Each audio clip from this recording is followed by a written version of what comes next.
Imagine you're walking through an electronics store. You see a high-end TV for $2,000. You scoff, it's overpriced. But then you notice a bright red tag. Was $4,000, now 50% off. Suddenly, your brain isn't looking at a $2,000 expense. It's looking at a $2,000 gain. You're reaching for your wallet, even though the price is exactly what you just rejected. You haven't found a bargain. You've fallen victim to a biological glitch. The foundational models of modern economics are built on a lie. For decades, ivory tower economists predicted market trends based on a mythical creature called Homo economicus. In economics, this term describes a perfectly rational being who calculates utility with the precision of a supercomputer, stripped of all human emotion. But there's a problem. Real humans don't work that way. We don't maximize utility, we maximize emotion. Daniel Kahneman proved something that changed economics forever. Our brains are stuck in the Stone Age. We're trying to manage modern investments with ancient survival instincts that no longer fit. Today, we're breaking down why you and the rest of the world aren't nearly as rational as you think. Before we dissect the mechanics of our irrationality, we have to look at the man who shattered the status quo. Daniel Kahneman was not an economist by training. He was a psychologist. But in 2002, he did something nearly impossible. He won the Nobel Prize in Economic Sciences. He spent his life's work, alongside his longtime collaborator, Amos Tversky, bridging the gap between the human psyche and the financial markets. His seminal work, Thinking, Fast and Slow, became the definitive manual for behavioral economics, proving that our financial choices are governed more by biological hardwiring than by mathematical logic. He didn't just study money, he studied the human-animal struggle to manage it. But Kahneman's work didn't just stay in textbooks. It leaked into the real world, providing a roadmap for how to influence human behavior on a massive scale. If you understand how the brain fails, you can predict where the market moves. And more importantly, you can design systems that exploit those very weaknesses. We aren't just talking about poor choices here.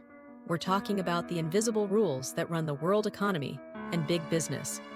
To understand these logic gaps, we must look at the mental software in your head and the friction between the two systems that control it.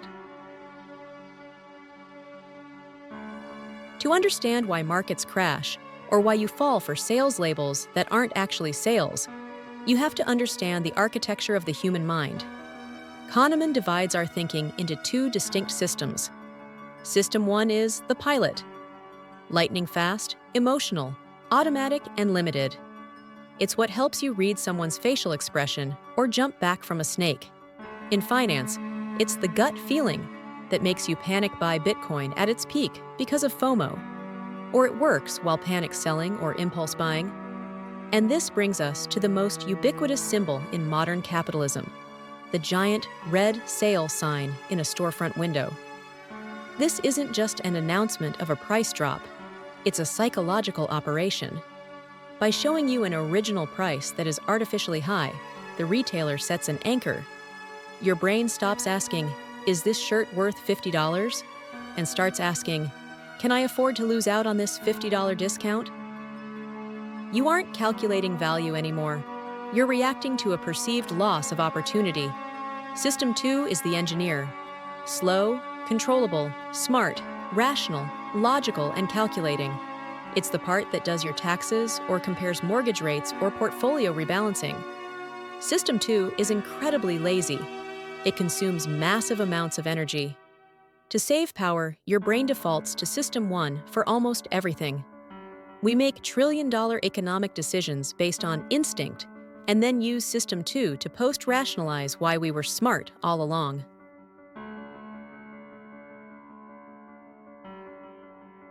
To truly see these systems in conflict, we need to move away from abstract theories and step into a scenario where your money is actually on the line.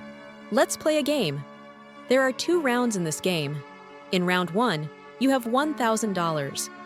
I offer you a guaranteed $500 bonus or a 50-50 coin flip for $1,000.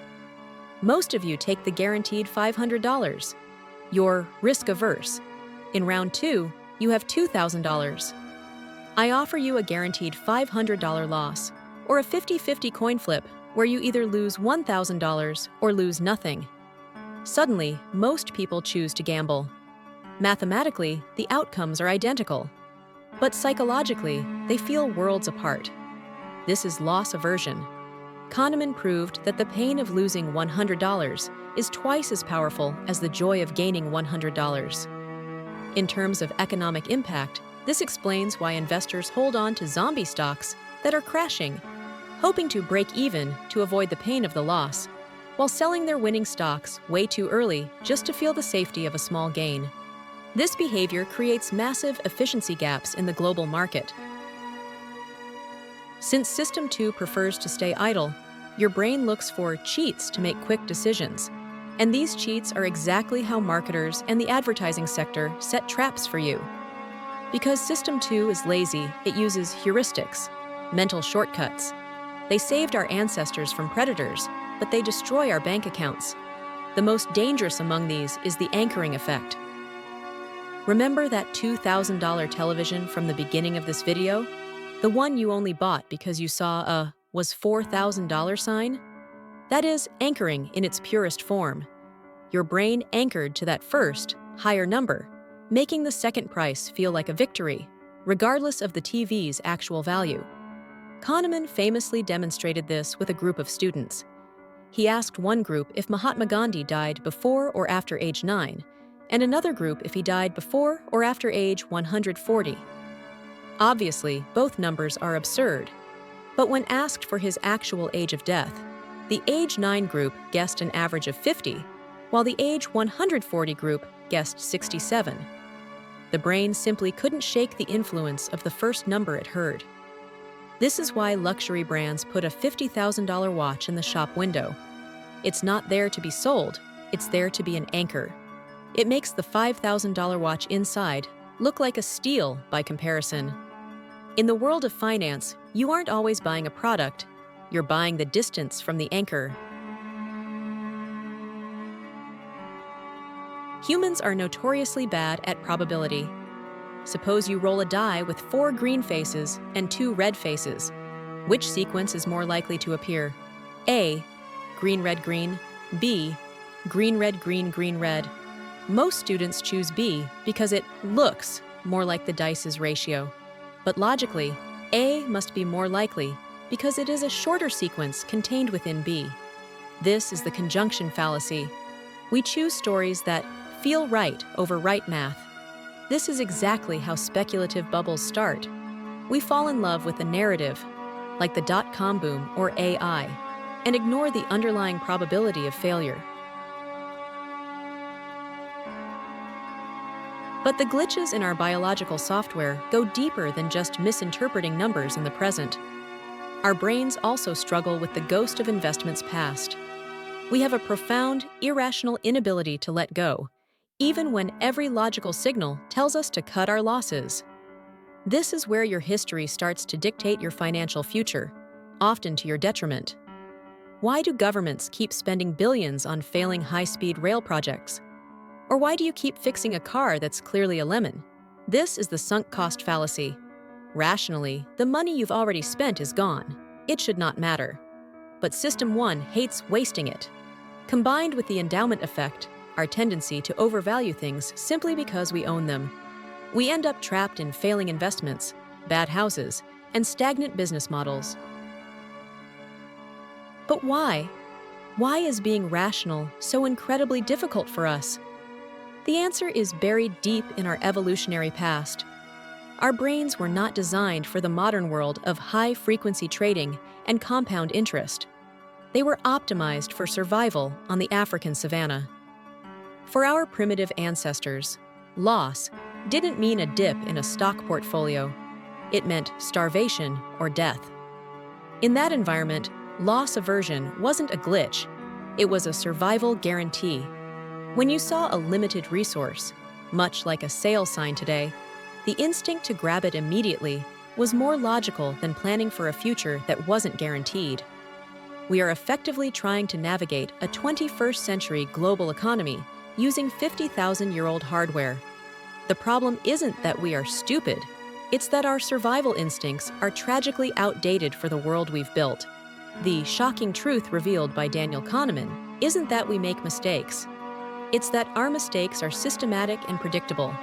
We like to believe we are the masters of our financial destiny, but the reality is far more humbling. We are emotional, biased creatures using a Stone Age operating system to manage digital assets. However, understanding this is your greatest competitive advantage. As Kahneman famously noted, the first step to making better decisions isn't to try and become a perfect rational machine. It's to realize just how predictably irrational you truly are. Once you accept that your gut feeling is often just a biological relic, you can stop trusting your instincts and start building the systems, the choice architecture, that will protect your wealth from your own biology.